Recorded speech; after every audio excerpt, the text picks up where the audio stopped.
I feel like you're also referring to a sense of deprogramming about how overall we should be running our businesses, but also deprogramming from the online world on, all the technical things that we're meant to do that I personally find a lot of people don't, for all sorts of reasons, not because they don't want to or don't always think that they don't work, but lots of barriers. And you almost rewriting the script of your business suggests that there's this idea of, let's rewrite how we talk about running our businesses anyway, because otherwise it's just a dangerous game we're all playing of going, you should be always online, showing your face on stories, and you should always be, I mean, this is probably one for you as well, you should always be writing a list to your email every whatever day, week, month, quarter.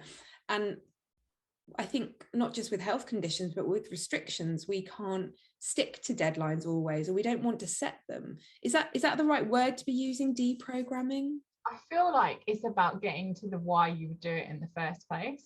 So that's another gift that having two kids on the spectrum has given me, is that they never ever stop asking why. Like there's nothing is ever like, okay, yeah, that's how we do it. Their question for everything is like, but why do we do it like this? But why? And I've like, after an initial 2 years of going, for goodness sake, will you not just do the thing I've asked you to do? And then I realized that's just their nature, and they're going to ask me why all the time. They just don't take on board cultural norms. So neurotypical people will see how something's done and just fall into line. So the whistle blows in the playground, all the kids line up, the new kids will go in the line, because that's how it works. My kids would just stand there and go, why has everybody got in a line? They look really funny. And then they would get into trouble because they didn't get in the line, because they haven't fallen in with the norm. That is like the best illustration of how their brains work. And when everybody else is going, this is how it should be done, because I can see that's how everyone else does it, they're standing there going, hey, why are you all doing that thing? And then they look really disruptive and difficult because they never stop questioning. And I wish I had taken more of that into the online space with me. It's taken me a really long time to realize that that's what I needed to apply to my business. That same like, okay, but why do we tell people that you have to contact your email list every week? And when we go from that place of like, why do we do it? Okay, well, what would be a better way to achieve that same goal that works for me? And I feel like I've done a good, like when I teach people how to write their own copy, that is in my teaching. That's something that I really try and put in my courses. Say, look, this is a way of doing it. The reason why we're doing it is this. Yeah.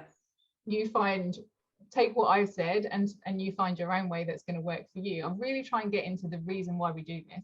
When I do I do sales page breakdowns for people. If it's not working and I go in and do a copy review, I really try and get into, I would suggest you change this about it. The reason is I'm anticipating your visitors doing this, but they might be doing this. This is how you notice, like measure their behavior. This is how you notice if what you're doing is working. So I'm not telling them what to do. I'm saying like, here's why we would do it. Here's what we would anticipate happens as a result of doing that. Here's what good looks like, and here's when you'd need to worry. Here's what you can do about that. Not, you must always put your countdown timer clock 2/3 down the page. I'm like, well, no, you don't. Like for some people that's great, but for other people that's not going to work. So I think in teaching side of my business, I've really naturally gone to the why and explaining it. But when it came to running my business, I was absolutely like, oh yeah, everyone does a group call and it's an hour long on Zoom, so I'll just do that because that's what everybody does.